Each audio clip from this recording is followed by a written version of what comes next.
انا زهقت والله زهقت. لا بجد زهقت يعني مش ممكن يعني هو مفيش الا احنا. مفيش خلاص. وبعدين ليه ليه نص ملعب يعني ليه؟ في مراكز كتير أوي في رافينيا يعني والله في رافينيا يعني مش مشكلة يعني خد رافينيا. بس ليه تصيب لي نص ملعب كله والاتنين هيقعدوا شهر ليه؟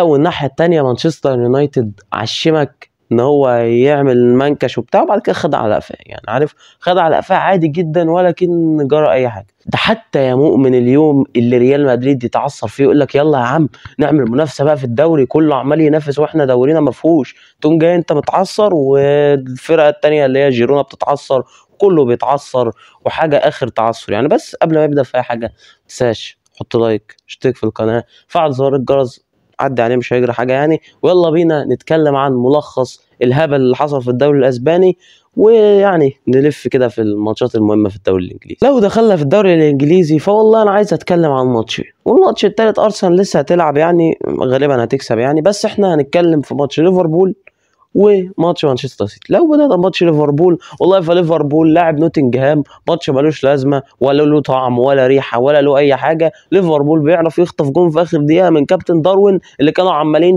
يشتموا فيه ويعملوا له طول الماتش والواد يعني اصلا كان يعني متبهدل وانت اهلك من مش عارف ايه وشك ده ولا علبه ورنيش وكلام من هذا القبيل وفضلوا يشتموا فيه طول الماتش وبتاع. بس هو عرف يجيب جون في الاخر ويكسب فرقته ويتهبل ويجري ويعمل وبتاع وحاجه يعني. بص ليفربول اخيرا بقى بيعمل اللي كان بيتعمل فيه قبل كده يعني عارف.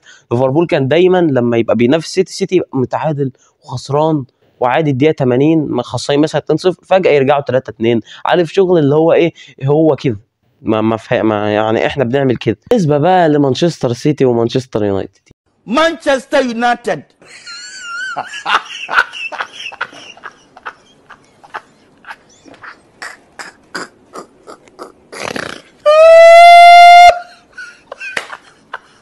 يا على الدنيا والله يعني انت يالا تلم ليه كده يالا يعني انت تلم ليك انت بارد ليه كده يالا يخرب بيتك. ده انت ايه ده يا اخي والله بجد. ده مانشستر سيتي ده مش يعني حاجه كده تلامه بواخه. تسيب الناس تلعب معاك ما تسيب الناس تلعب معاك يا عم. هو انت كاتب الدوري ده باسمك في الشهر العقاري؟ لا ايه يعني الناس سيب ليفربول ولا سيب مش عارف ارسنال ولا سيب حد يتنيل واحد يقول لي فرق نقطه وليفربول هو المتصدر. يا عم بقى فرق نقطه دي اللي تعمل وده فرقه سعرانه والفرقه ده مسكوا مانشستر يونايتد 32 محاوله. ليه يا اسطى؟ ليه يا عم ليه 32 محاوله ليه 32 محاوله دول مانشستر يونايتد ما عملهمش في اخر 10 ماتشات على بعض. مانشستر يونايتد عمل محاولتين طول الماتش الجون والمحاوله الثانيه اللي راشفورد جه يعملها براسه ويروح على الجون خبطت رجعت وراه. لو كان راح وحطها كانت هيبقى جون ويبقى مانشستر يونايتد 2-0 بتاع كان هيخسر برضه على فكره لان السيتي كان هيجيب الثلاث جون فتبقى 3-2 مانشستر يونايتد خسر برضه. والناحيه الثانيه ده واحد اخره يشتغل هو فعلا اخره يشتغل في ورشه دوكو فعلا والله يعني ده اخر هو جيريمي دوكو يشتغل في ورشه دوكو هو ايه بياخد الكره يفضل رايح ويقوم جاي قاطع يعني ما بيعملش حاجه. مانشستر سيتي كان عنده مشكله على الوينجات. الناحيه الثانيه مانشستر يونايتد راح بهجمه جاب جون ماركوس راشفورد وعمل لك كده وكده ومش عارف ايه وخدوا على قفاهم برضه ولا في تجديد ولا في حاجه.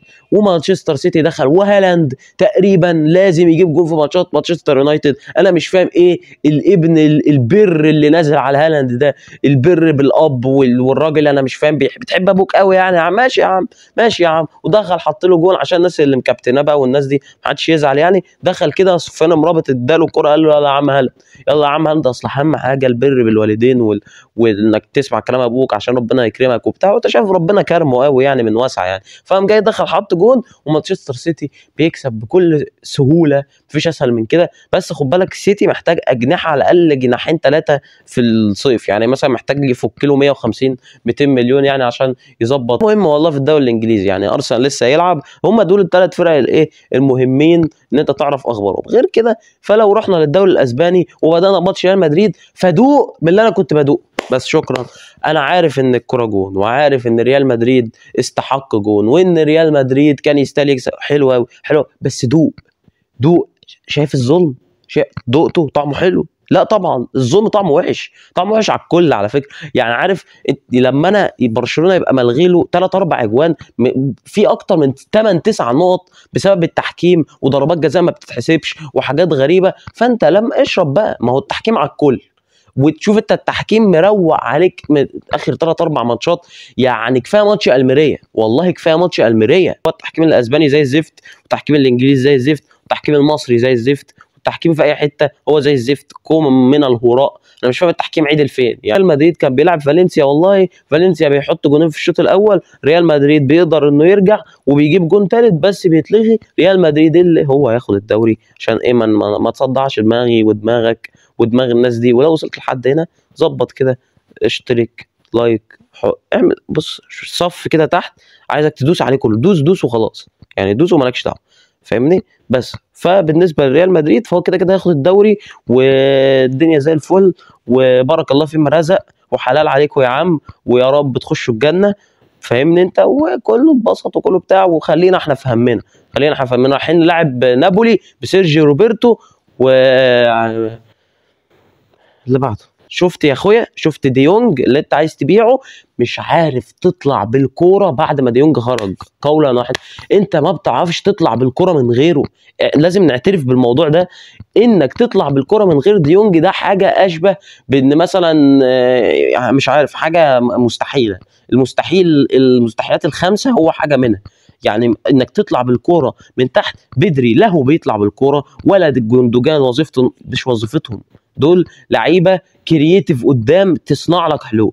يعني جندوجان لما خد دور ديونج ما قدرش يعمله يا جماعه، بيستلم الكره عايز يباصي، مش قادر يعمل حته ان هو ياخد الكره ويكسر خط وخطين من ضغط المنافس ويديك ادفانتج على الدفاع بتاعهم، وياخدك يخليك في الحل الهجوميه في اسرع وقت. هو ما عندوش دي. تتعادل تاخد نقطه، وجيرونا بيخسر، وريال مدريد بيتعادل، عشان ريال مدريد ولا كأنه عمل حاجه، وحاول يخلي فيه منافسه وانت ما بتحسش ولا اي حاجه. وبص الحمد لله. واهم حاجه ان انت تكون اشتركت في القناه وحطيت لايك وزر الجرس دوست عليه عشان شفت في اي فيديو جديد بنزله.